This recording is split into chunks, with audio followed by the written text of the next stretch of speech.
Oke, kita mulai ya kelasnya karena sudah 13:08. Sudah saya berikan waktu untuk yang mungkin sebelumnya belum sholat atau belum makan siang dan sebagainya. Sudah saya berikan 8 menit. Kita bisa mulai kelasnya hari ini untuk pengantar teknologi maju, pertemuan pertama. Seharusnya memang pertemuan pertama ini diisi oleh penanggung jawab mata kuliah. Mungkin di kuliah-kuliah hari Senin, Selasa kemarin seperti itu. Tapi untuk pengantar teknologi maju ini, penanggung jawab mata kuliahnya, Dr. Niko, dosen Prodi Teknik Industri, itu akan masuk di minggu ke-13. Jadi nanti beliau akan mengisi mata kuliah sebagai PJMK dan akan membahas mengenai bisnis teknologi maju. Kira-kira begitu. Saya buka dulu kelasnya. Assalamualaikum warahmatullahi wabarakatuh. Selamat siang semuanya. Siang, Bu. Waalaikumsalam warahmatullahi wabarakatuh. Siang, Bu. Siang, Bu. Semoga semuanya dalam keadaan sehat hari ini. Untuk pengantar teknologi maju, ini merupakan salah satu dari 2 mata kuliah fakultas kita, Fakultas Teknologi Maju dan Multidisiplin. Jadi ada pengantar teknologi maju, kemudian ada teknologi hijau atau green technology yang diambil oleh semua mahasiswa di 5 program studi yang ada di FTMM. Jadi untuk yang akan kalian temui pertama kali adalah mata kuliah pengantar teknologi maju ini. Saya jelaskan dulu mengenai rencana pembelajaran semesternya dari awal hingga akhir. Kode mata kuliahnya TNM 101, beban studinya 2 SKS, artinya 100 menit, dari jam 13.00 sampai 14.40 setiap hari Rabu di setiap minggunya. Kemudian untuk capaian pembelajaran lulusan untuk mata kuliah ini ada sikap, mampu menunjukkan sikap bertanggung jawab atas pekerjaan di bidang keahliannya secara mandiri. Tentu kita yang berkaitan dengan teknik robotika dan kecerdasan buatan. Kemudian untuk keterampilan umum ada KU1, yaitu mahasiswa mampu menerapkan pemikiran logis, kritis, sistematis, dan inovatif dalam konteks pengembangan atau implementasi ilmu pengetahuan dan teknologi yang memperhatikan dan menerapkan nilai humaniora sesuai dengan bidang keahliannya. Kemudian KU2 ada mahasiswa mampu menunjukkan kinerja mandiri, bermutu, dan terukur. Kemudian untuk keterampilan khusus, mata kuliah ini capaiannya adalah mahasiswa mampu mengidentifikasi, merumuskan, menganalisis, dan menyelesaikan permasalahan teknik.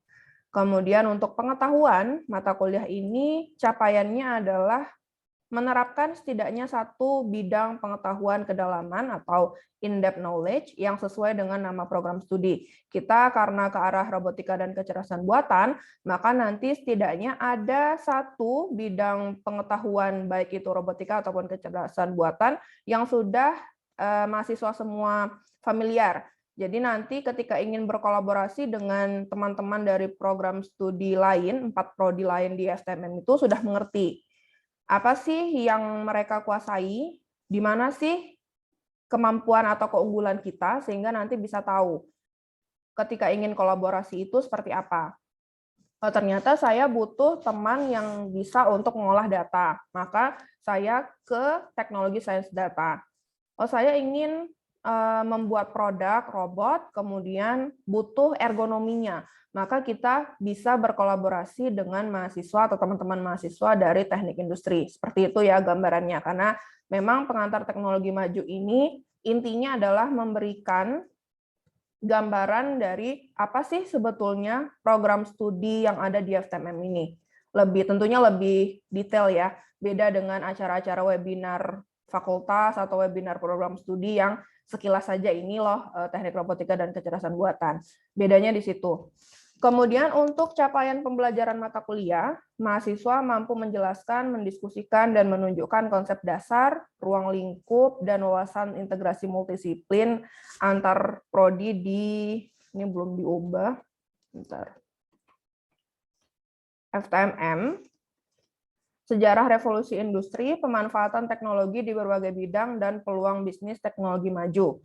Sedangkan untuk sub capaian mata kuliahnya mampu menjelaskan dan mendiskusikan sejarah revolusi industri dan pemanfaatan teknologi di berbagai bidang, kemudian menjelaskan dan mendiskusikan serta menunjukkan konsep ilmu pengetahuan di bidang teknik robotika dan kecerdasan buatan, sains data, rekayasa nanoteknologi, teknik elektro, dan teknik industri. Kemudian mampu menjelaskan dan mendiskusikan bisnis teknologi maju yang nanti akan disampaikan oleh PJMK mata kuliah ini, yaitu Dr. Niko. Kemudian yang terakhir, mampu menjelaskan dan mendiskusikan wawasan integrasi multidisiplin. Kemudian untuk deskripsi mata kuliah, jadi memang secara keseluruhan intinya adalah memberikan sejarah tentang revolusi industri 4.0, kemudian konsep dasar, ruang lingkup, dan wawasan keilmuan yang ada di 5 program studi Fakultas Teknologi Maju dan Multidisiplin. Kemudian penanggung jawab mata kuliahnya Niko Azhari Hidayat, beliau adalah dosen di program studi teknik industri. Kemudian dosen pengampu, ada 2 orang dosen pengampu dari setiap prodi untuk 5 program studi yang menyelenggarakan pengantar teknologi maju ini di semester genap. Jadi nanti kalian semua akan ketemu dengan Bapak Ibu dosen dari program studi lain.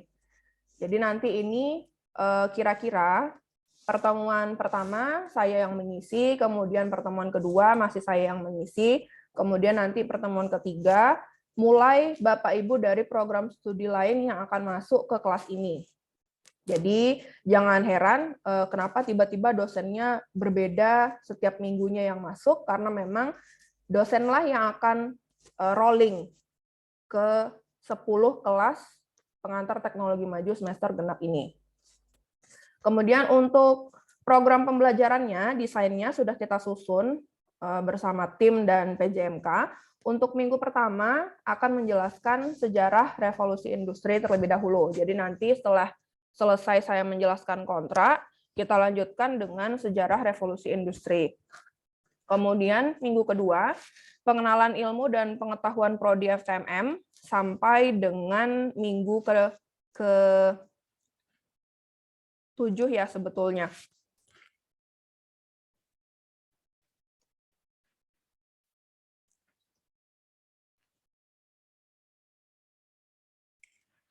Kemudian nanti ujian tengah semester setelah selesai 7 pertemuan. Kemudian nanti di pertemuan ke-8 atau di minggu ke-8 perkuliahan akan kita lanjutkan dengan wawasan keilmuan 5 prodi FTMM. Jadi nanti akan rolling lagi dosennya, mengikuti dari jadwal yang nanti akan diberikan. Kemudian nanti di minggu ke-13 akan ada bisnis teknologi maju, kemudian di minggu 14 ada integrasi teknologi maju, kemudian nanti di minggu terakhir ada ujian akhir semester. Kira-kira itu rancangan pembelajaran 1 semester untuk mata kuliah pengantar teknologi maju. Kemudian untuk buku-buku referensi yang digunakan, karena ini adalah mata kuliah bersama satu fakultas, maka tentu buku penunjangnya juga terdiri dari 5 prodi. Jadi ada rekayasa nanoteknologi, ada 2 buku ini. Kemudian teknik industri ada 4 ya. Kemudian teknik elektro ada 3, teknik robotika dan kecerdasan buatan, ini prodi kita ada 4. Kemudian sains data ada 5. Jadi nanti buku ini bisa dibaca untuk menambah wawasan atau pengetahuan jika pembahasan oleh dosen program studi yang bersangkutan itu masih belum dimengerti. Jadi semacam referensi tambahan. Sedangkan untuk komponen penilaiannya, untuk mata kuliah ini ada 4 komponen. Yang pertama adalah UTS, ini sifatnya individu, lewat e-learning. UAS juga 25%, individu, lewat e-learning.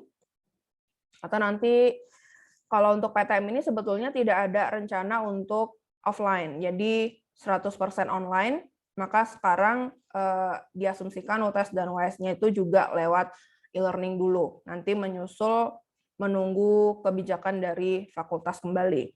Kemudian tugas 45%, Jadi memang untuk PTM ini banyak tugasnya daripada evaluasi secara individu. Tugasnya nanti berkelompok, jangan khawatir ya dikerjakan sendiri. Jadi nanti ada kelompoknya. Kemudian soft skill 5%. Kira-kira itu yang sudah dirancang selama 1 semester oleh Bapak Ibu tim dosen pengantar teknologi maju.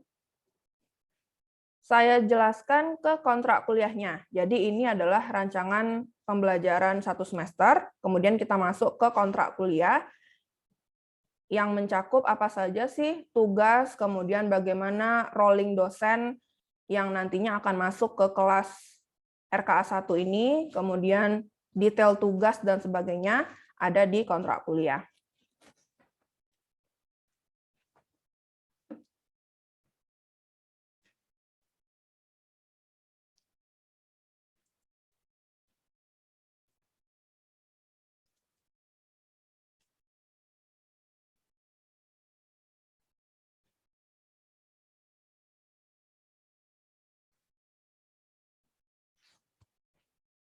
Nah, untuk kontrak kuliah, ini tadi juga sama ya, kompetensinya ada di RPS tadi, kemudian atribut soft skill yang akan dinilai adalah kedisiplinan, keaktifan, dan kejujuran.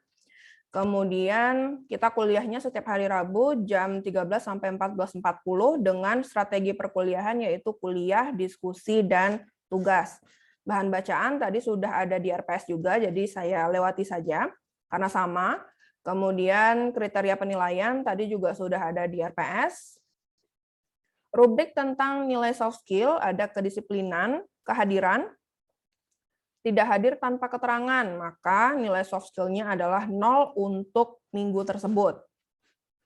Kemudian meninggalkan kelas, apabila kuliahnya sedang berlangsung, maka wajib untuk mahasiswa itu mengikuti dari awal sampai akhir. Kalau misalnya meninggalkan tanpa ada izin atau permisi dulu ke dosennya, maka nilai soft skill akan dikurangi 20 poin dari total nilai soft skill seluruhnya. Berapa kali nanti mahasiswa itu ketahuan meninggalkan kelas atau terdeteksi meninggalkan kelas, maka nanti akan dikurangi 20 poin. Kemudian keterlambatan, besar dari 15 menit keterlambatan, maka nilai soft skill akan dikurangi 10 poin. Waktu keterlambatan dihitung setelah dosen hadir di kelas. Jadi tadi saya akan membuka kelasnya, anggaplah 13.10. Maka mahasiswa itu boleh terlambat 15 menit dari saya memulai kelasnya. Setelah itu, maka dihitung tidak hadir atau terlambat begitu ya. Mengikuti dari berapa menit sih terlambat waktunya. Kemudian apabila dosen hadir di kelas lebih dari 7.15 atau 15 menit setelah jadwal yang ada di cyber, maka pengurangan nilai soft skill akan ditiadakan.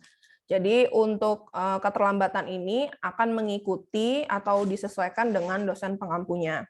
Itu nanti berlaku juga dengan kehadiran yang ada di e-learning. Jadi nanti setiap pertemuan mahasiswa mengisi kehadiran, nanti untuk perhitungan poin-poin kehadiran ini akan dihitung otomatis dari e-learning. Kemudian untuk kejujuran, ini seperti biasa, UTS-UAS tidak boleh melakukan tindakan kecurangan, misalnya bekerja sama dengan teman satu kelas atau dengan prodi lain, kemudian kalau ada tugas plagiarisme, itu juga tidak boleh, maka nilai soft skill-nya 0. Kemudian untuk jadwal kuliah, berupa materi, referensi, dan metode. Untuk materi tadi sudah saya sampaikan, ini sama dengan RPS. Kemudian untuk referensi, ini bisa Anda lihat di ini ya, tadi apa saja buku yang digunakan, itu artinya kalau untuk 1 artinya urutan pertama di daftar referensi, dan seterusnya. Kemudian untuk metode pembelajaran yang digunakan untuk mata kuliah ini adalah kuliah dengan ceramah, kemudian diskusi di akhir setelah materinya selesai, kemudian ada tugas. Jadi memang di sini dihiasi dengan tugas, tugas, tugas, dan tugas. Tapi tugasnya berkelompok, jadi tidak sengsara sendiri seperti itu. Kemudian untuk minggu ke-13 dan ke-14, khusus untuk bisnis teknologi maju dan integrasi teknologi maju, ini tidak ada tugas berkelompok. Tapi nanti ketika kuliahnya sudah selesai, diminta untuk membuat resume. Resume itu nanti dikumpulkan di e-learning berdasarkan jam yang sudah disepakati deadline-nya. Kemudian ini adalah jadwal rolling dosen pengampu. Nah, di sini nanti yang diperhatikan adalah kelas ini adalah TRKB RKA 1, maka ini ya. Ini nanti dosen yang akan masuk ke kelas ini untuk mengajar. Minggu pertama dosen TRKB, minggu kedua dosen TRKB, minggu ketiga akan diisi oleh dosen dari sains data, kemudian dilanjutkan dengan dosen dari teknik elektro, teknik industri, rekayasa nanoteknologi, dan balik lagi ke dosen TRKB. Kemudian nanti UTS, minggu ke-8 lanjut dosen TRKB dulu yang mengisi, kemudian nanti sains data, elektro, industri, nanoteknologi, kemudian bisnis dan integrasi multidisiplinnya akan diisi oleh PJMK atau dosen tamu, baik dari praktisi maupun dosen FTMM yang tidak mengampu mata kuliah ini, maupun dari dosen asing. Karena biasanya ada dosen-dosen asing yang juga mengisi materi atau masuk ke mata kuliah untuk memperkaya ilmu dan wawasan dari mahasiswa. Kira-kira begitu. Jadi nanti bisa dilihat kalau misalnya bingung minggu ini tuh yang ngajar siapa. Jadi nanti seperti biasa RPS dan kontraknya pasti akan saya upload di e-learning. Kemudian untuk tugas pertama sampai tugas terakhir ini sudah dijelaskan juga di kontrak kuliah. Untuk tugas hari ini, sebenarnya materinya belum dapat ya, tapi sudah saya bilang kalau ada tugas. Untuk minggu ini ada tugas hari ini, 2 orang per kelompok. Kelompoknya silahkan dipilih sendiri. Saya tidak memilihkan, jadi silahkan didiskusikan dengan teman satu kelas. Kemudian tugas kedua juga begitu, membuat poster. Tugas ketiga juga membuat poster. Tugas keempat membuat poster. Tugas kelima membuat poster. Tugas keenam membuat poster. Tugas ketujuh adalah review artikel ilmiah. Mirip-mirip dengan tugasnya data dan pustaka semester lalu yang mini literatur review. Tapi ini fokus untuk skup teknik atau yang berhubungan dengan engineering. Kemudian tugas ke-8, menulis resume atau rangkuman materi yang diberikan. Tugas ke-9 juga rangkuman materi. Kira-kira itu untuk kontrak perkuliahan. Nah, sebagaimana mestinya ketika kontrak kuliah sudah diberikan, rencana pembelajaran semester juga sudah diberitahukan lengkap ke mahasiswa. Butuh 1 orang sebagai komting atau ketua kelas untuk menandatangani kontrak kuliah dan sebagai narahubung ya antara dosen dengan mahasiswa. Kira-kira untuk kelas RKA 1 ini siapa yang bersedia menjadi komting atau ketua kelasnya?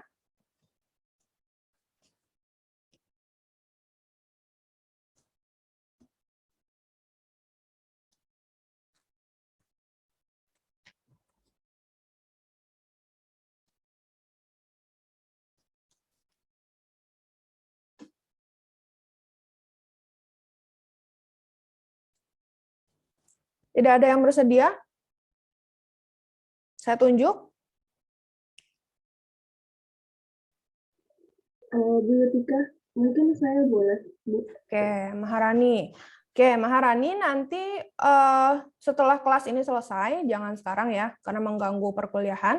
Nanti setelah kelas ini saya tutup, silahkan chat ke saya untuk saya kirimkan soft file untuk kontrak kuliah, nanti ditandatangani, dilengkapi dulu namanya, kemudian NIM-nya, ditandatangani, kemudian dikirimkan ke saya lagi. Nanti versi yang sudah ditandatangani oleh PJMK dan ketua kelasnya, Maharani tadi, saya upload di e-learning. Jadi nanti teman-teman yang lain bisa membaca kembali kalau misalnya lupa ketentuan atau aturan perkuliahan, tugas-tugas, detail tugas, dan lain-lain bisa dibuka kembali RPS dan kontrak kuliahnya.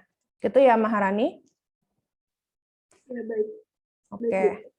Oke, sebelum saya masuk ke materi pertama, yaitu sejarah revolusi industri, apakah ada yang mau ditanyakan dulu tentang RPS dan kontrak kuliahnya? Permisi Bu, saya izin bertanya Bu. Silakan. Tidak terlalu berhubungan sih sama kontrak kuliahnya Bu. Tapi saya belum masuk Bu di kelasnya di Hebat e-learning. Oh, kalau untuk di Hebat e-learning itu menunggu sinkronisasi dari akademik fakultas.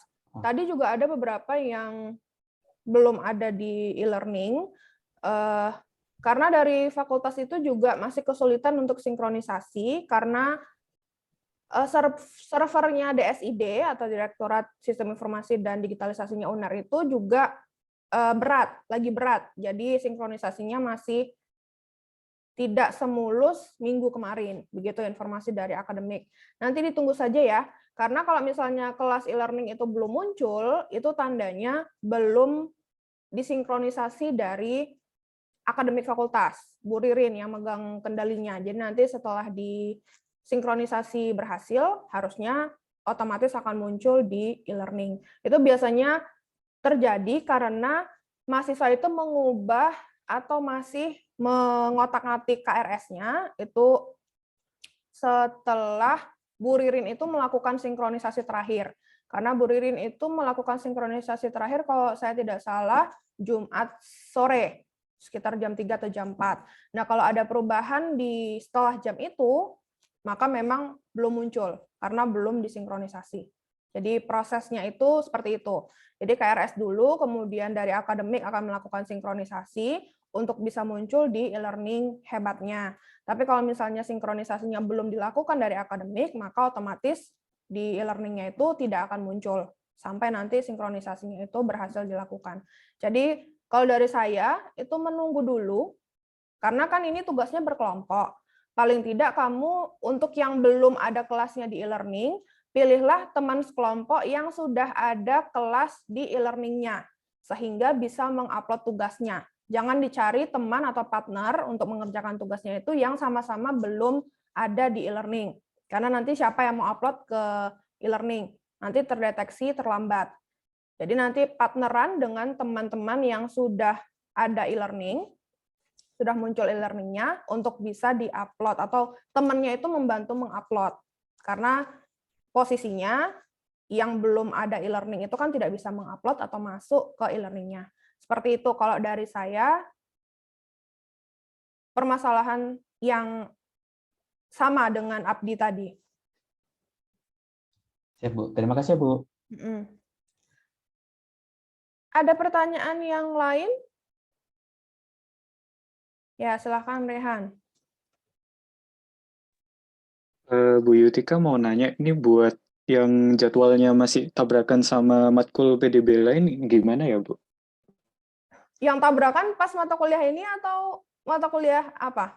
Mata kuliah ini, sekarang saya lagi double meet. Oke. Jadi untuk yang masih bermasalah, ini modelnya seperti perwalian ya jadinya, perwalian untuk kelas pengantar teknologi maju. Untuk yang masih crash atau yang masih tabrakan dengan mata kuliah PDB, PTM dengan PDB, atau mungkin ada juga mata kuliah lain yang tabrakan juga dengan PDB, itu dibiarkan dulu. Jadi minggu pertama mengikuti dari KRS yang sudah diprogram terakhir kali atau yang muncul di KRS-nya saat ini. Nanti tanggal 2 Maret itu ada yang namanya KPRS. Perubahan KRS yang bisa dilakukan oleh mahasiswa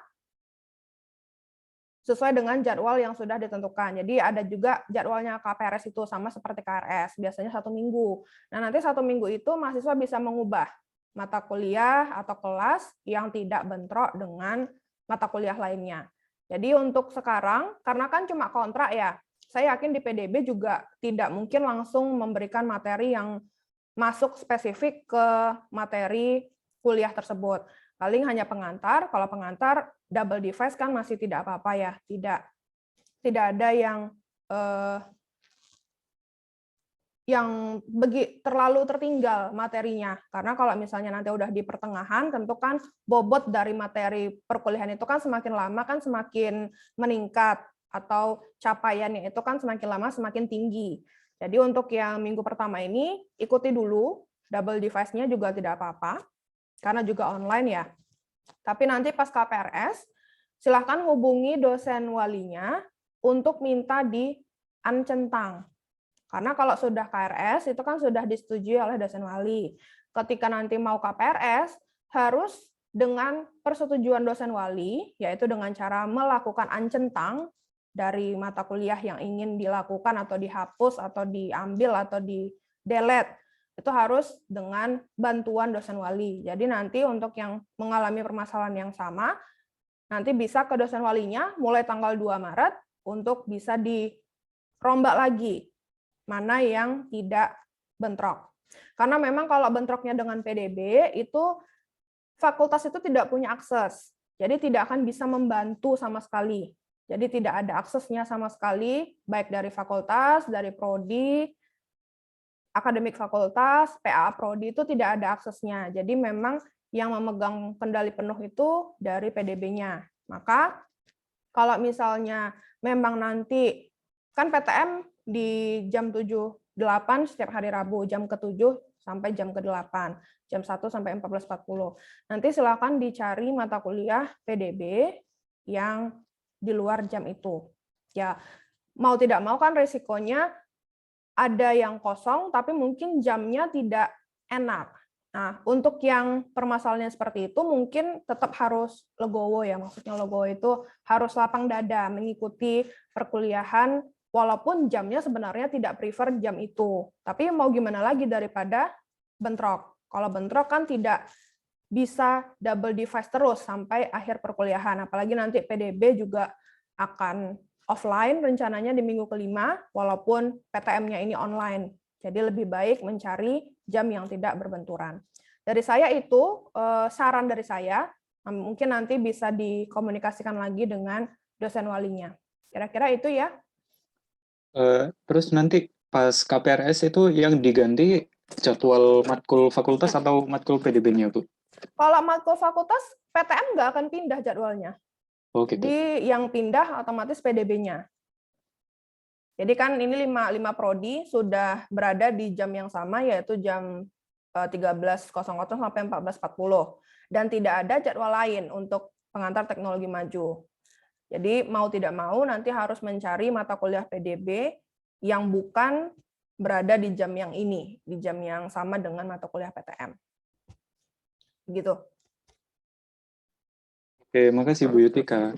Ya, sama-sama. Ada pertanyaan lain lagi?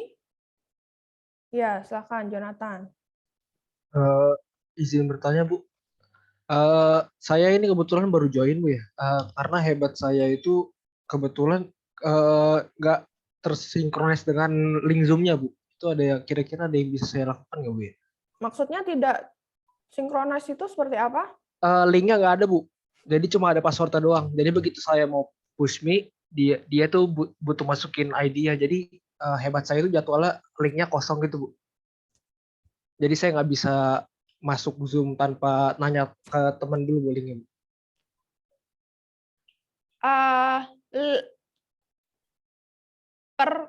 Bukan salah nyebutnya, apa ya? Link Zoom-nya ada di e-learning, tapi ketika diklik tidak menuju ke Zoom-nya. Seperti Oh itu enggak, Bu. atau? Emang nggak ada linknya semua kelasnya.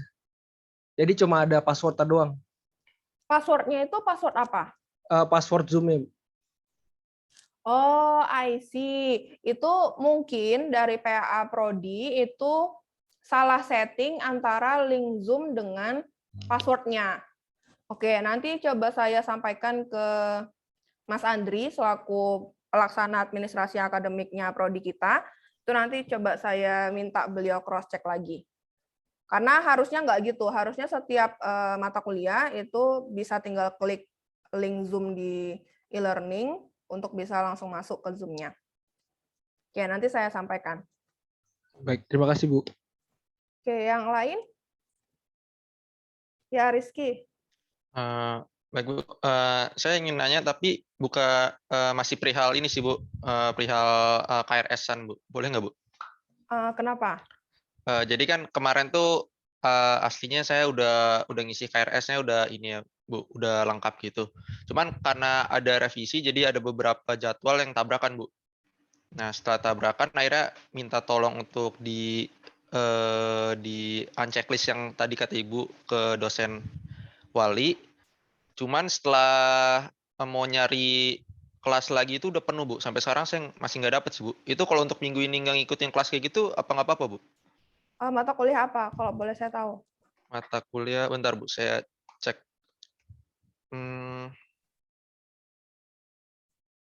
Untuk mata kuliah PDB yang komunikasi dan pengembangan diri Bu. Oke. Statusnya sekarang tabrakan ya? Enggak sih, udah nggak ada Bu. Jadi saya kurang satu matkul gitu. Oh, oke. Jadi masih 17 SKS. Iya Bu. Oke.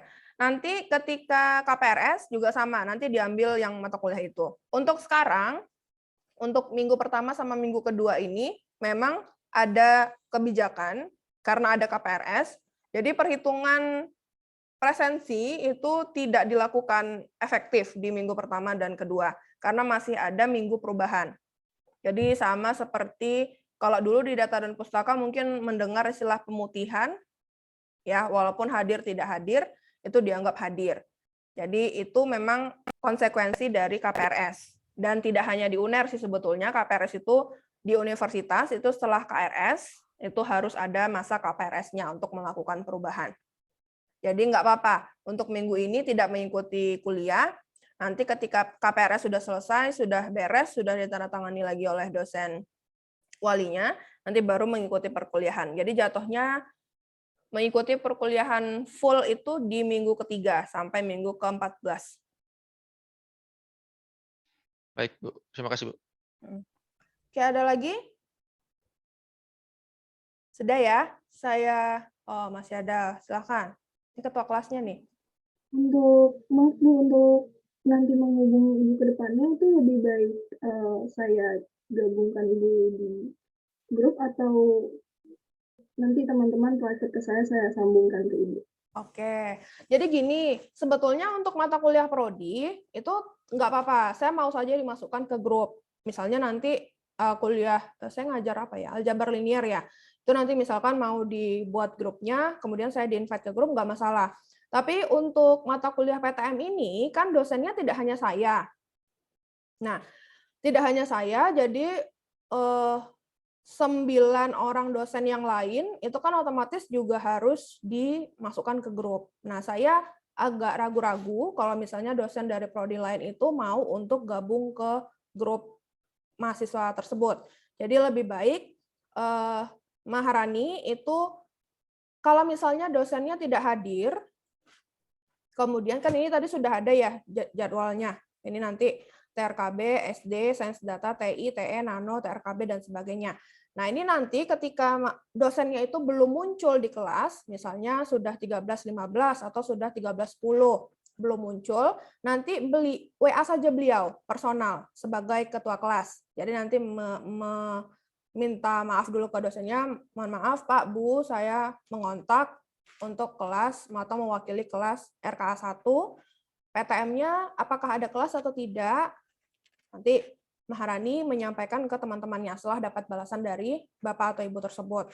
Nah, untuk nomor HP atau kontak dari masing-masing dosen, itu nanti bisa ke saya. Jadi nanti Maharani bisa minta kontaknya ke saya, atau kalau misalnya nanti punya teman yang dari masing-masing prodi, itu nanti bisa minta kontaknya ke teman dari masing-masing prodi tersebut. Jadi menurut saya nggak usah dibuatkan grupnya untuk PTM, karena dosennya rolling.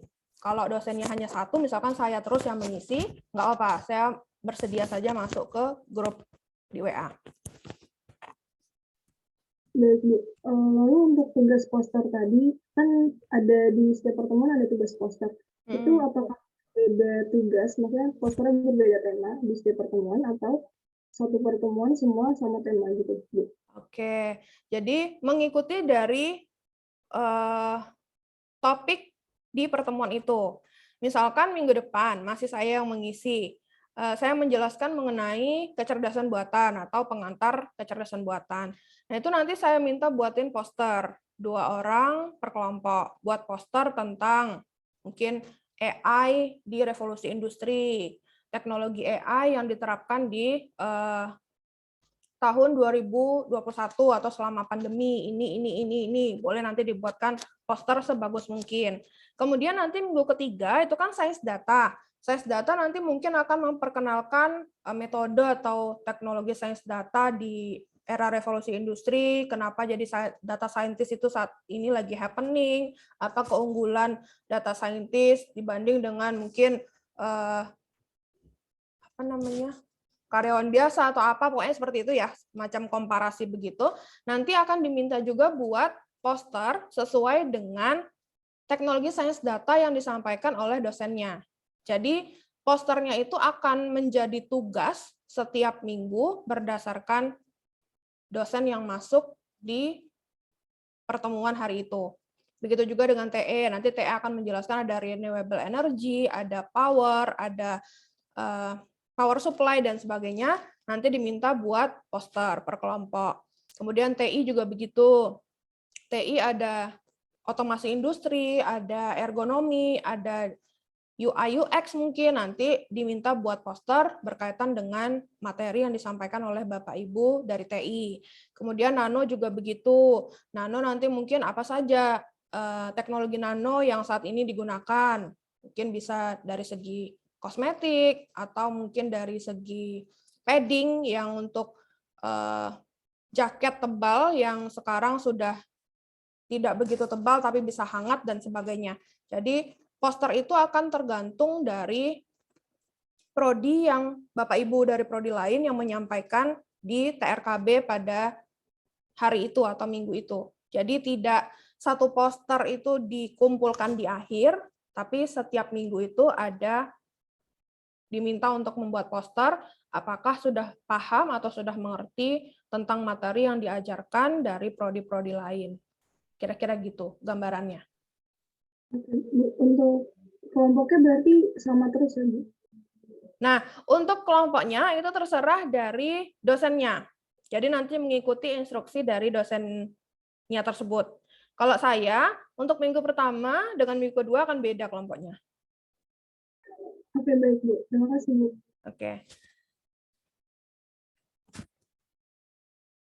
Oke, kita masuk ke revolusi industri.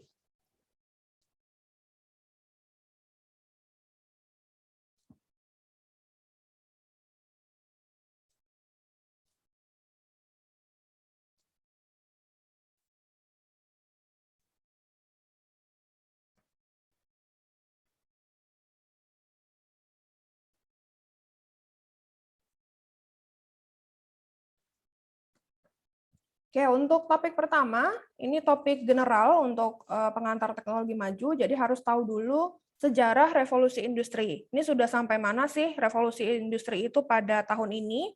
Semenjak pandemi sudah makin banyak ya startup ataupun aplikasi-aplikasi berbasis teknologi yang berkembang, dikembangkan, punya paten, levelnya sudah nasional, internasional. Itu kita harus tahu dulu sebetulnya bagaimana sih perkembangan revolusi industri dari masa ke masa. Untuk capaian materi pertemuan minggu ini, setelah mengikuti mata kuliah pada pertemuan 1 hari ini, mahasiswa akan mampu menjelaskan tentang sejarah revolusi industri mulai dari revolusi industri 1.0 sampai dengan 4.0, beserta dengan contoh penemuan ataupun inovasi yang terjadi pada era industri 1.0 sampai dengan 4.0. Nah, ini adalah tim untuk pengampu PTM ini. Jadi PJMK-nya Dr. Niko, Prodi Sains Data nanti akan ketemu dengan Bu Ratih dan Bu Indah. Untuk Prodi Teknik Robotika dan Kecerdasan Buatan ada saya dan Bu Amila sebagai pengampunya. Kemudian nanoteknologi ada Bu Prastika dan Bu Intan. Prodi Teknik Industri ada Pak Sofa dan Bu Aisyah. Teknik Elektro ada Pak Herlambang dan Pak Yusrizal Afif atau Pak Afif. Kemudian untuk outline materi kita hari ini, yang pertama adalah lahirnya revolusi industri, apa, mengapa, dan bagaimana. Kemudian untuk yang kedua, periode revolusi industri dari 1.0 sampai 4.0. Kemudian yang ketiga, apa selanjutnya setelah revolusi industri 4.0 ini, apa sih yang akan muncul selanjutnya? Kita akan bahas di pertemuan hari ini. Kemudian kita masuk dulu untuk yang pertama adalah lahirnya revolusi industri. Nah, ini sebetulnya juga latar belakang lahirnya program studi kita ya, 5 program studi di FTMM, di Universitas Airlangga. Latar belakangnya juga karena revolusi industri 4.0.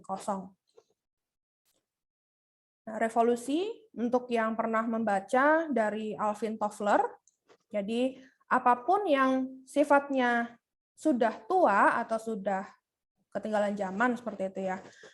Entah itu pola berpikir, formula-formula yang sudah lama, tidak pernah dikembangkan atau mengalami update atau pembaruan, ideologi dan sebagainya. Walaupun di masa dulu itu sangat-sangat berpengaruh, signifikan, dampaknya kerasa, tapi kalau misalnya tidak bisa mengikuti arus seperti dari revolusi industri pertama, kedua, ketiga, keempat, maka tidak akan sesuai lagi dengan fakta pada kondisi saat ini. Jadi memang perubahan zaman atau revolusi industri itu untuk yang bisa bertahan, ya yang bisa melakukan atau mengikuti perubahan tersebut. Nah, ini untuk Toffler Third Wave Theory, ada Agricultural Age, kemudian Industrial Age, dan Information Age. Jadi untuk yang Agricultural Age ini menggunakan tenaga, betul-betul tenaga untuk bekerja, menghasilkan penghasilan atau pendapatan, sedangkan untuk industrial ini sudah menggunakan mesin. Jadi untuk menghasilkan makanan, minuman, benda-benda, kemudian organisasinya atau perusahaannya itu sudah menerapkan birokrasi, tidak lagi hierarkikal. Kalau hierarkikal itu kan dari atasan turun ke bawahan. Jadi memang sifatnya apa kata atasan harus diikuti oleh bawahannya. Sedangkan untuk organisasi yang sudah menerapkan birokrasi, artinya kan sudah ada kolaborasi antar divisi atau departemennya, kemudian nanti dari setiap departemen melaporkan ke atasan, seperti itu. Jadi sudah ada masing-masing rancangan kerja per departemen atau per divisi. Target kinerjanya sudah dibentuk dari masing-masing departemen atau divisi untuk sebuah organisasi yang besar. Kemudian untuk information age, ini mind plus emotion. Jadi di sini sudah ada pengetahuan, ada partner juga, kemudian organisasi itu sudah berlandaskan teamwork dan jaringan. Jadi sudah ada unsur jaringan di dalamnya.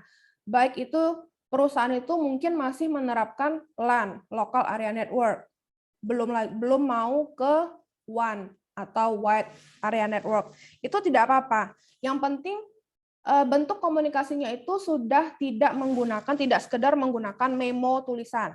Jadi sudah mulai berpindah dari yang awalnya betul-betul manual menjadi ada sentuhan teknologinya. Walaupun mungkin karena data-datanya penting, tidak mau diekspos atau menggunakan network yang sifatnya sharing atau shared network.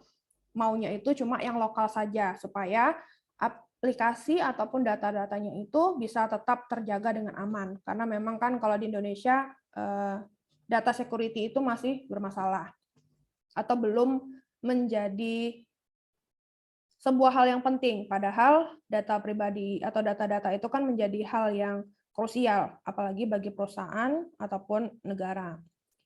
Kemudian kita lihat dulu video tentang revolusi industri.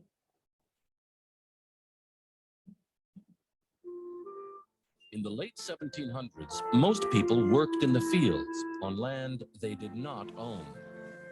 Those who owned the land, called aristocrats, lived refined lives in elegant manor houses. Servants raised their children and did their housework.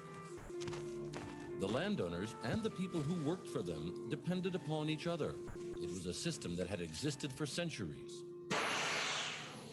In towns across England and the United States, a series of extraordinary innovations would alter the way people lived and worked for the next 150 years. Inventors had found new ways to harness nature's energy. They built new kinds of machines powered by water, steam, and coal. The new machines replaced hand-powered tools. They did the same work, only cheaper and faster. Much of the work was done outside the home, in specially designed buildings, the first factories. Mechanization began in the textile mills of England, where one machine attached to a spinning wheel could do the work of 50 people. Fuel, clothing, and food all became more affordable. With the development of locomotives and steamboats, manufactured goods could now be sold halfway around the world. Families moved from the villages of their ancestors to new industrial towns. And a new class of people emerged, workers who produced goods. Industrialists, the people who owned the factories, employed hundreds, sometimes thousands of people. And they made enormous profits in their industrial centers. But while the Industrial Revolution brought wealth to some and jobs for others, it came with a price tag. Pollution from coal-powered factories turned the cities black. Lack of housing created the first urban slums. And the demand for more and more goods and higher profits brought the exploitation of workers, including children. Some of the worst conditions were seen in the textile mills of New England. In the 1830s, a 10-year-old mill girl described her life. We were paid $2 a week, and the working hours of all the girls extended from 5 o'clock in the morning till 7 in the evening, with 1.5 hour for breakfast and for dinner. It was the hiring of children, some as young as 5 years old, throughout the 1800s and early 1900s, that outraged the public. Workers and reformers protested. They formed unions and associations and fought for government regulations to limit the workday and protect children. These laws helped address many of the abuses brought on by the Industrial Revolution. Today, we are in the middle of another revolution, a technological revolution. We live in what's called the global village, because we can connect with people around the world as if they lived next door. And we can now work anytime and anywhere. We will have to wait and see where this new revolution leads.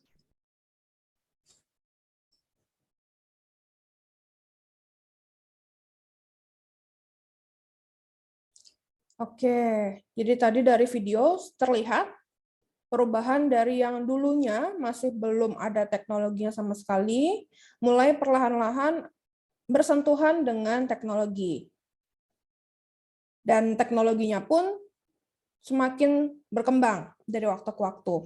Jadi yang dulu awalnya hanya menggunakan kincir angin, kemudian mesin-mesin sederhana, sekarang sudah teknologi udah ada komputer, kemudian ada internet, ada robot, dan sebagainya. Nah, untuk lahirnya revolusi industri, ini mengalami transformasi sistem manufaktur. Jelas, karena yang awalnya dulu manual, tidak ada apapun, pelan-pelan menggunakan mesin, kemudian ada internetnya, kemudian kegiatan ekspor-impornya sudah gampang, dan sebagainya. Jadi transformasi yang terjadi, peralihan dari sistem domestik ke sistem pabrik. Ya, seperti ini ya, Inggris abad ke-18, kemudian melakukan ekspansi ke seluruh dunia. Jadi revolusi industri merupakan penggunaan teknologi produksi yang sama sekali berbeda dengan masa sebelumnya, dari awalnya berbasis tenaga manusia menjadi berbasis tenaga mesin. Nah, ini adalah tabel untuk perbedaan sistem domestik dan sistem pabrik. Komponen pembeda, di sini ada 7 komponen. Yang pertama adalah metode. Untuk sistem domestik, metode ini peralatan manual, hand tool. Betul-betul misalnya kalau kita mau membuat pakaian, betul-betul harus dijahit pakai tangan atau dirajut pakai tangan, kemudian setelah adanya sistem pabrik sudah ada mesin jahit, seperti itu contohnya. Kemudian untuk komponen pembeda yang lain, lokasi. Nah, lokasi untuk yang sistem domestik dulu itu karena belum ada tanah berhektar-hektar yang digunakan untuk mengembangkan pabrik atau mendirikan pabrik, maka bisa bekerja dari rumah atau work from home. Sedangkan untuk sistem pabrik tentu sudah ada pabrik atau lokasinya, kemudian di dalam pabrik itu sudah ada berbagai macam benda, alat yang dibutuhkan untuk terus berproduksi ya pabriknya. Kalau pabriknya pabrik manufaktur, atau kalau pabriknya itu seperti yang berbasis teknologi, maka ada cloud-nya, ada servernya sudah tersedia di pabrik, dan seterusnya. Maka lokasi juga menjadi perbedaan antara sistem domestik dan sistem pabrik. Walaupun sebetulnya sekarang pun sudah kombinasi ya antara work from home dan work from office. Kemudian untuk komponen pembeda yang ketiga, ada kepemilikan dan jenis peralatan. Dulu ketika sistem domestik, peralatannya kecil yang dimiliki oleh pekerja secara personal, karena juga kan untuk peralatan yang besar, yang misalnya arm robot, yang untuk membantu packing, untuk membantu menutup botol dan sebagainya, itu kan besar, berat, dan ukurannya kan lebih besar daripada manusia itu sendiri. Makanya untuk sistem domestik itu peralatannya masih kecil-kecil, waktunya untuk membuat peralatan juga kalau mau dibuat dari awal juga lama, dan seterusnya. Sedangkan kalau misalnya sistem pabrik, artinya mesin-mesin besar itu kan sudah didatangkan, didesain, dibuat dari awal oleh teknisi atau mechanical engineer yang bersangkutan, dan lain-lain. Jadi sudah beda antara sistem domestik dan sistem pabrik. Kemudian yang keempat ada output produksi. Sistem domestik level produksi yang rendah, karena bayangkan saja mengerjakan satu baju saja bisa sampai 1 bulan. Sedangkan kalau misalnya sudah pakai mesin, 1 bulan itu bisa menghasilkan berapa ribu baju yang bisa dijual ke masyarakat, ke pasar-pasar. Dijualnya hanya kepada pasar lokal, dibuat ketika ada permintaan atau pesanan. Sedangkan untuk sistem pabrik, level produksinya tinggi, dijual untuk pasar yang luas, tidak hanya nasional, tapi juga internasional, mancanegara. Kemudian dimanufaktur berdasarkan antisipasi terhadap kebutuhan. Bahkan sekarang tidak diminta pun ketika ketemu desain atau rancangan yang bagus, diproduksi dulu, kemudian nanti ada pre-ordernya. Seperti itu ya kalau untuk yang sistem pabrik sekarang. Kemudian untuk yang komponen pembeda kelima, pekerjaan yang dilakukan oleh para pekerja membuat keseluruhan item. Sedangkan untuk sistem pabrik, pekerja membuat sebagian komponen dari keseluruhan item. Yang biasanya memang bagaimana sih alurnya, setelah nanti ada alur, biasanya nanti sudah jelas.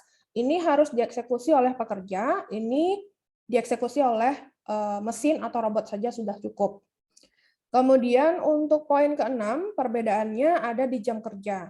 Pekerja sebanyak dan selama yang dibutuhkan. Artinya kadang-kadang sudah overload, overwork, overtime, akhirnya collapse untuk yang sistem domestik. Kalau untuk sistem pabrik, karena sudah dibantu dengan berbagai macam mesin yang sesuai dengan kebutuhan dari perusahaan tersebut, base-nya ya, core base-nya itu apa dari perusahaan itu, manufaktur atau jasa atau layanan dan lain-lain. Nah, pekerja itu bisa bekerja dengan waktu yang mungkin hanya 8 jam per hari atau 5 jam per hari dan seterusnya, tergantung dari bagaimana komposisi penggunaan tenaga kerja dibandingkan dengan robot atau mesin di perusahaan tersebut. Kemudian komponen pembeda yang terakhir adalah tergantung kepada pemberi kerja. Untuk sistem domestik, pekerja memiliki beberapa sumber pendapatan. Sedangkan untuk sistem pabrik, pekerja bergantung sepenuhnya pada kapitalis untuk sumber pendapatannya. Jelas ya, kalau kita bekerja untuk orang lain, tentu kita mengikuti kebijakan ataupun regulasi dari perusahaan tersebut. Kecuali kalau kita yang punya pabrikannya, maka kita yang punya kendali penuh untuk pegawai-pegawai perusahaan tersebut. Kemudian untuk periode revolusi industri, nah ini adalah revolusi industri yang terjadi yang sekarang sudah sampai di 4.0 atau 4.0. Yang pertama kali revolusi industri itu 1.0 di tahun 1765, terjadinya mekanisasi dari yang awalnya pure, murni, manual. Kalau tidak ada orang, maka tidak ada produk yang bisa dihasilkan. Dan seperti video tadi ya juga sudah diputarkan di awal-awal, begitulah sebelum revolusi industri 1.0 itu menyapa masyarakat-masyarakat di dunia pada saat itu. Untuk 1.0 ini tandanya produksi pada industri berbasis mesin bertenaga uap. Manusia dapat bepergian jauh dengan menggunakan kereta. Dua tanda-tanda ini menjadi penciri atau khas dari revolusi industri 1.0. Kemudian untuk revolusi industri 2.0 ini terjadi di tahun 1870. Nama masanya adalah elektrifikasi. Jadi yang awalnya bertenaga uap, kemudian menjadi berbasis elektrik. Jadi sudah ada produksi massal menggunakan jalur perakitan, ditemukannya mobil untuk melakukan perjalanan jarak jauh. Jadi sudah kelihatan dari yang awalnya uap menjadi elektrik atau sudah ada mesinnya. Kemudian untuk revolusi industri 3.0 ini terjadi di 1960. Dikenal dengan sebutan revolusi industri 3.0 yaitu otomasi. Kalau otomasi ini sudah pelan-pelan mulai mengotomatiskan semua yang bisa diotomatiskan. Di sini otomatisasi menggunakan perangkat elektronika dan komputer, walaupun dulu komputer bentuknya satu komputer itu satu dapur rumah ukurannya, baik itu monitornya maupun CPU-nya dan lain-lain. Sekarang sudah berbeda ya. Nah, itu untuk 3.0 masih seperti itu, tapi sudah mengalami otomatisasi dari yang awalnya belum ada otomatisasinya. Kemudian untuk poin kedua, di revolusi industri 3.0 itu masyarakat sudah dapat mengirimkan surat elektronik. Jadi sudah tidak lagi menggunakan kertas, ditulis masukkan amplop, atau menggunakan burung sebagai pengantar suratnya. Tapi sudah mulai ada surat elektronik. Kemudian untuk revolusi industri 4.0, nah ini memang industrinya itu dimulai di generasi milenial juga ya. Jadi sudah saat ini bisa dikatakan sudah masuk ke masa ini, terutama terjadi pandemi kemarin itu semakin gencar lagi perkembangan revolusi industri 4.0 yang ditandai dengan adanya era digitalisasi. Pengenalan terhadap peralatan yang saling terkoneksi, analisis data, dan kecerdasan buatan atau artificial intelligence untuk membuat sistem menjadi cerdas. Jadi tidak perlu ada yang menunggui setiap saat, mesin tetap bisa bekerja sesuai dengan SOP atau program yang sudah ditanamkan ke produk atau mesin tersebut. Revolusi industri 1.0, sektor industri yang berkembang pada saat itu, yang pertama industri tekstil, industri baja dan besi, industri transportasi. Jadi betul-betul yang berbasis sistem domestik.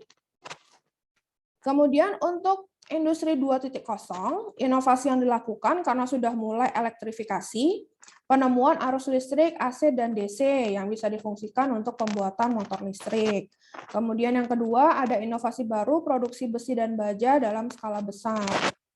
Kemudian yang ketiga, produksi massal mobil dan pesawat sebagai alat transportasi massal.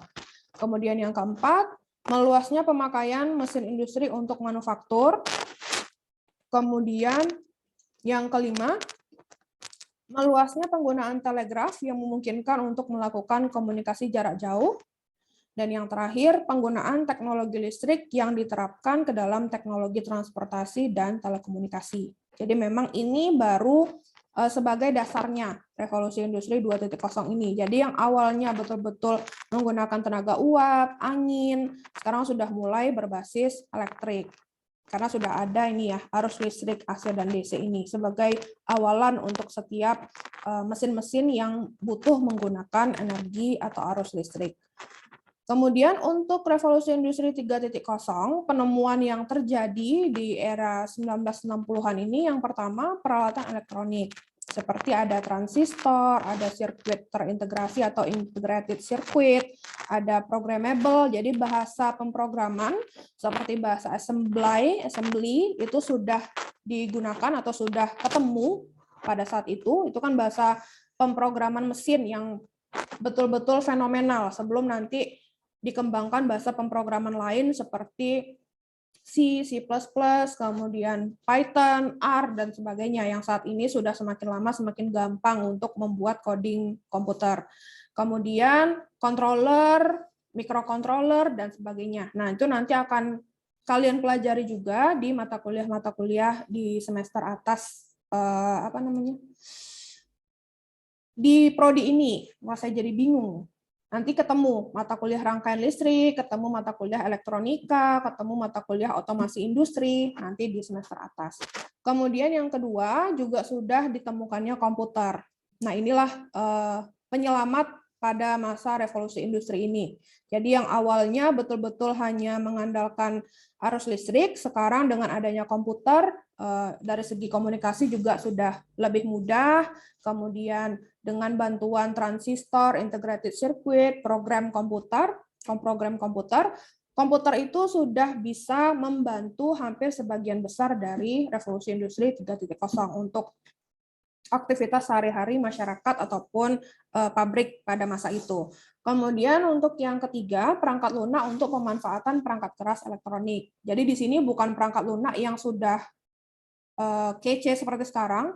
Misalnya kalau sekarang kan kalau mau mengolah data pakai Excel atau pakai R atau pakai Python. Kalau kita ingin membuat desain teknik itu pakai yang berbasis computer aided design dan sebagainya. Nah, untuk perangkat lunak pada masa ini itu belum seperti itu. Jadi ada program komputer hasil pembuatan bahasa program assembly dengan integrasi dengan komputer tadi, maka sudah bisa setidaknya ada program yang running, walaupun runningnya itu masih dalam bentuk transkrip atau komen-komen sederhana. Seperti kalau kalian membuka command line di laptopnya masing-masing yang pakai Windows, itu akan muncul kalimat-kalimat putih panjang yang kemudian nanti mendeteksi di mana lokasinya saat ini, kemudian terhubung dengan IP, TCP atau IP berapa, dan lain-lain. Yang biasanya nanti kalau misalnya tertarik dengan computer network, itu akan dipelajari secara detail untuk masalah bagaimana sebenarnya konsep komunikasi antara satu komputer dengan komputer yang lain. Sedangkan untuk revolusi industri 4.0, ini konsepnya adalah beralihnya sistem otomatik ke otonomos. Makanya kalau kalian baca dulu sebelum mendaftar ke prodi ini, ada kata-kata sistem cyber physics yang otonomos. Jadi memang tidak lagi hanya otomatis, tapi juga otonomos. Artinya tidak perlu lagi ada yang mengendalikan, sudah bisa mengendalikan dirinya sendiri berdasarkan learning yang dilakukan oleh para pengembang robot atau mesinnya saat itu. Jadi memang ini kan masih proses ya, karena tidak bisa hanya dalam satu kali percobaan sudah bisa langsung otonomos.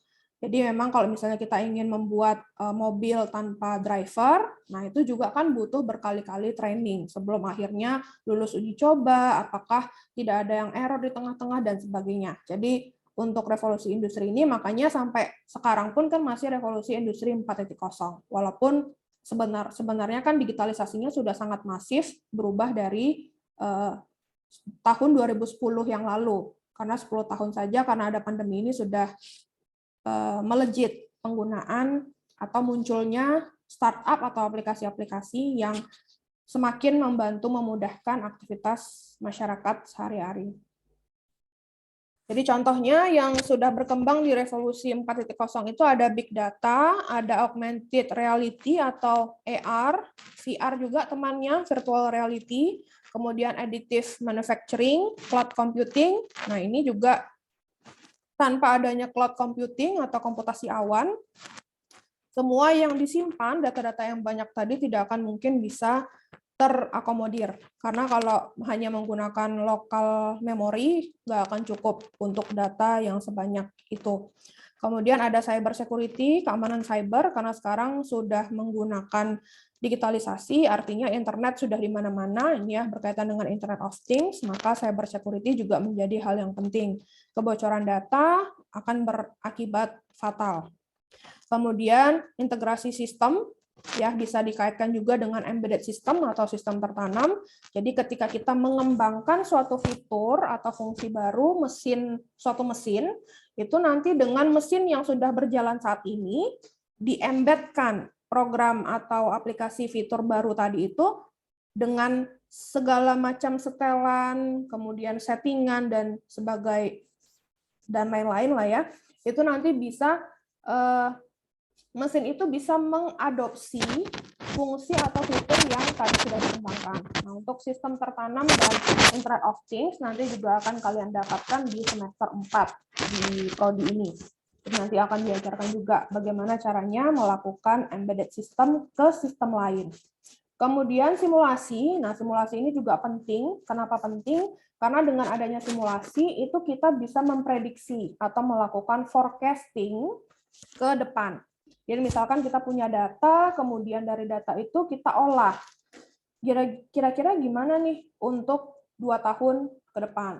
Nah, dari simulasi tadi kita bisa dapat hasilnya. Oh, hasilnya kita nggak bisa terus seperti ini. Harus memikirkan inovasi dan lain-lain. Jadi nanti akan muncul apa yang harus dilakukan. Tentunya untuk mengambil kebijakan kan bukan pegawai ya biasanya, tapi direktur atau manajer yang mengambil keputusan hasil dari pengolahan dengan metode simulasi tadi. Kemudian yang terakhir sesuai dengan prodi kita yaitu robot yang otonomos. Jadi mungkin robot yang otonomos ini sudah dipakai di perusahaan-perusahaan, tidak hanya di Indonesia tapi juga di luar negeri. Nah, nanti kalian semualah yang akan meneruskan bagaimana perkembangan robot yang otonomos ke depan. Mungkin nanti sampai di revolusi industri 5.0, otonomos robot ini sudah akan semakin masif juga. Jadi tidak hanya dipakai sebagai bagian untuk membantu, tapi sudah menjadi sumber yang penting di perusahaan tersebut. Kita nggak tahu ya, karena dari revolusi pertama sampai keempat saja perubahannya sudah sangat signifikan. Kemudian ini ada video lagi, saya putar dulu sebentar. The fourth industrial revolution will enable us to create a new society. Artificial intelligence will transform the big data collected through the Internet of Things into new wisdom. Society 5.0, a technology-based, human-centered society. The fourth industrial revolution will raise our standard of living and solve various challenges we face. It will, for example, free us from the stress of driving, allowing us to safely visit anyone, anytime. We will have access to the latest medical advancements at a low cost, no matter where we are. AI and robots will enhance human ability and expand our infinite possibilities, helping us enjoy more fulfilling lives. Society 5.0, for the betterment of human lives.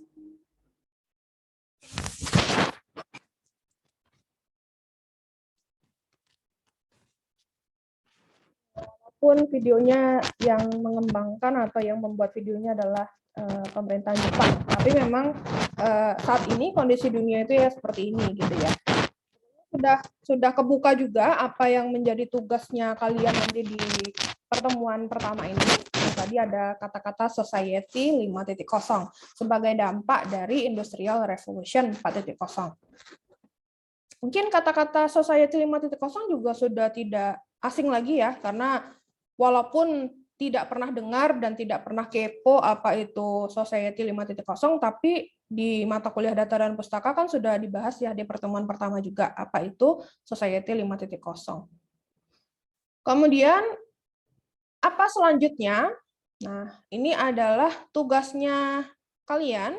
Silahkan berdiskusi dengan teman sekelompoknya. Tadi 2 orang per kelompok, silahkan pilih sendiri. Saya tidak akan memasang-masangkan, karena yang dapat bekerja bersama dan tahu kelemahan-kelebihan masing-masing adalah kalian. Karena satu angkatan ya, pasti sudah berkomunikasi, sudah tahu mana nih yang klop dengan saya, mana yang setidaknya bisa membantu kelemahan atau kekurangan saya. Jadi silahkan dipilih sendiri. Nanti ketua kelas tolong pastikan semua anggota kelompoknya sudah dapat pasangan. Tadi saya lihat terakhir di cyber jumlahnya genap. Kalau jumlahnya genap kan harusnya dibagi 2 kan habis. Jadi jangan ada yang mengerjakan sendiri. Kalau sendiri nanti mungkin bisa dilaporkan ke saya dulu. Mungkin nanti saya masukkan ke kelompok yang sudah ada atau yang sudah terbentuk. Jadi 3 orang per kelompok. Baik, Bu. Nanti akan saya tinjau. Kemudian yang harus dilakukan adalah buatlah poster, ketentuannya tidak ada, jadi bebas sesuai dengan kreativitas kalian masing-masing. Yang penting poster tersebut menjawab 4 pertanyaan ini. Yang pertama adalah apa dampak positif dan negatif dari industri 4.0. Kemudian yang kedua, apakah industri 4.0 dapat disebut revolusi atau evolusi?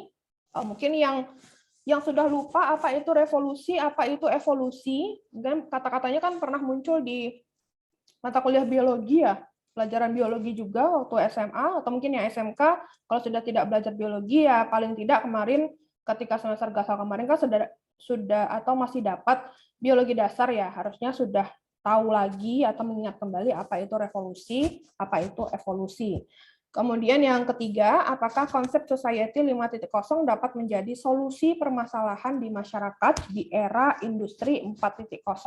Jadi dibedakan dulu, apa itu society 5.0, apa itu industrial revolution 4.0. Karena pada prinsipnya 2 hal itu berbeda. Tapi dengan adanya industri 4.0, maka society 5.0 itu terjadi atau muncul. Dan sekarang sudah ada atau efeknya itu sudah terasa di masyarakat.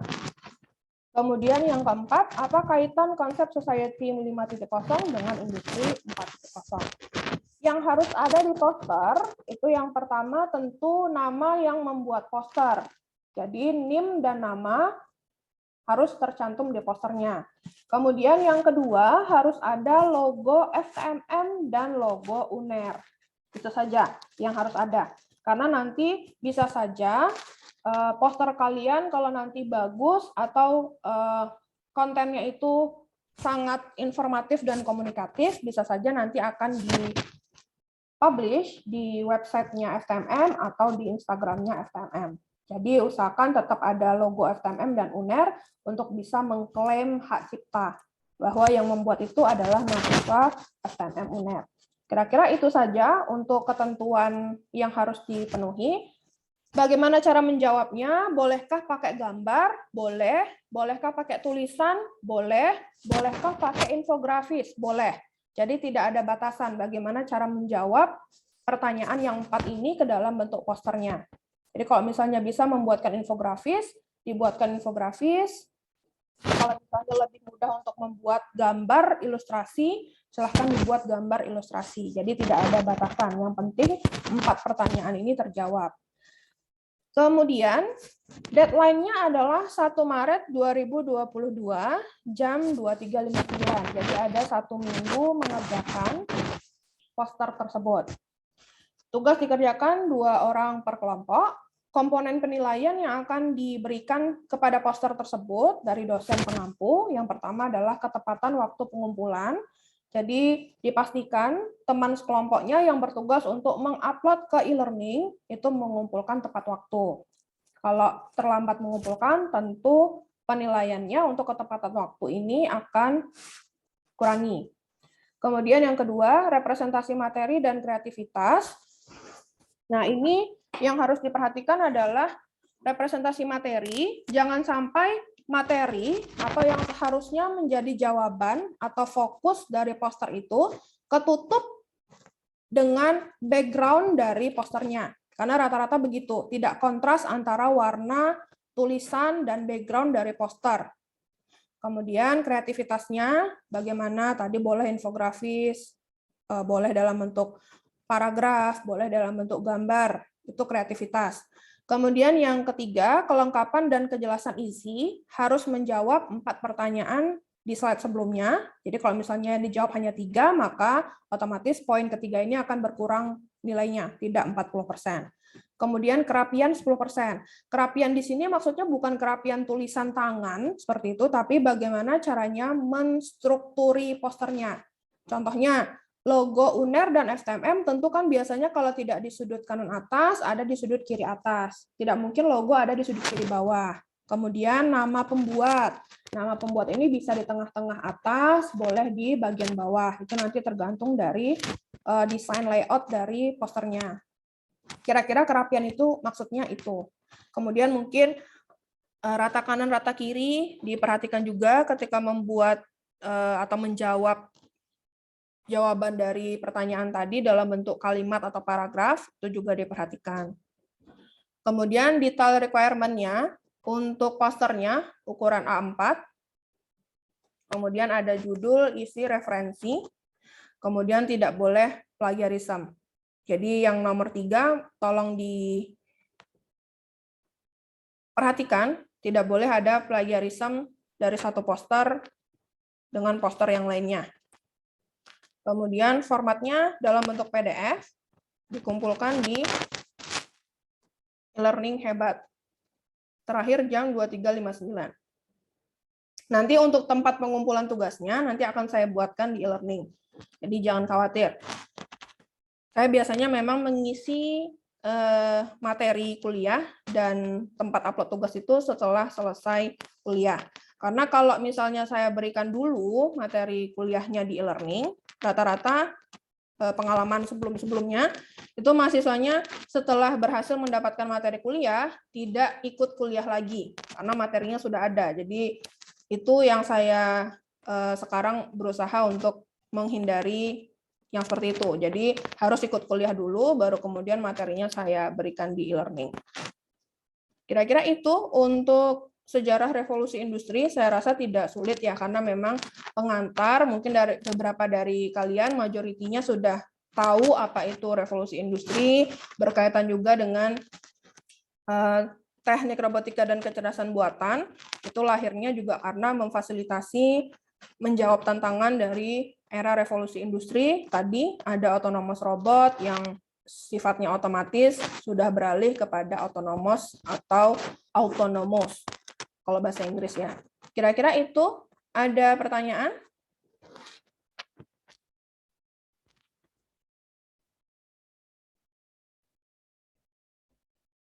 Ya, silakan, Maharani. Untuk bahan ajar apakah nanti akan diupload di Hebat? Kenapa? Untuk bahan ajar apakah nanti akan diupload di Hebat? Iya, jadi nanti yang saya upload itu RPS, kontrak kuliah, nanti setelah ditandatangani oleh Dr. Niko dan Ketua Kelas dan Maharani, kemudian nanti slide PPT ini akan saya upload di e-learning. Jadi setiap minggu pasti akan diupload oleh dosen. Baik, terima kasih, Bu.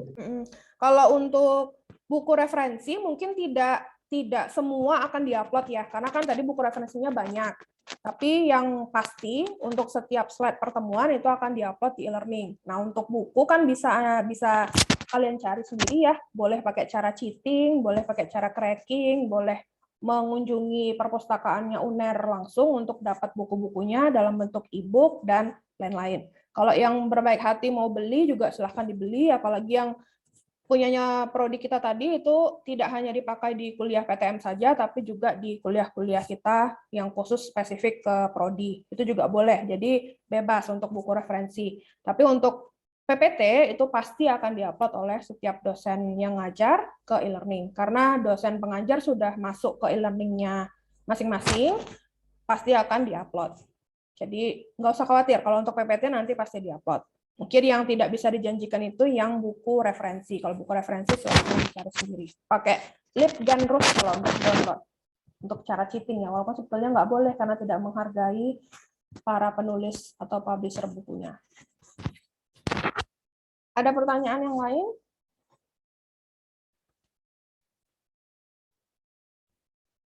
Masih ada 10 menit sebelum waktu kuliahnya habis.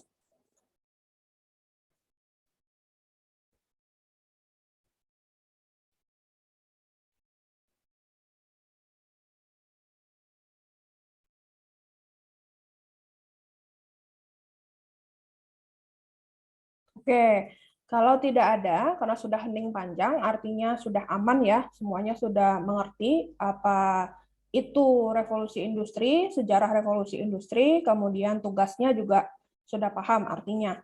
Nanti silahkan untuk yang mungkin tadi sempat kepotong ke kamar mandi dan sebagainya, nanti PPT-nya saya upload, jadi nanti silahkan dibaca kembali sebelum mengerjakan tugas bersama dengan teman kelompoknya. Kira-kira itu yang bisa saya sampaikan untuk pertemuan pertama PTM hari ini. Kita ketemu lagi hari Rabu di jam yang sama, jam 1 sampai 2.40. Kalau tidak ada pertanyaan, saya tutup. Lebih dan kurangnya mohon maaf. Terima kasih atas kehadiran dan partisipasi Anda semua di hari ini. Selamat beraktivitas kembali. Saya tutup. Assalamualaikum warahmatullahi wabarakatuh. Selamat siang. Waalaikumsalam warahmatullahi wabarakatuh. Waalaikumsalam warahmatullahi wabarakatuh. Terima kasih banyak, Bu. Terima kasih banyak, Bu.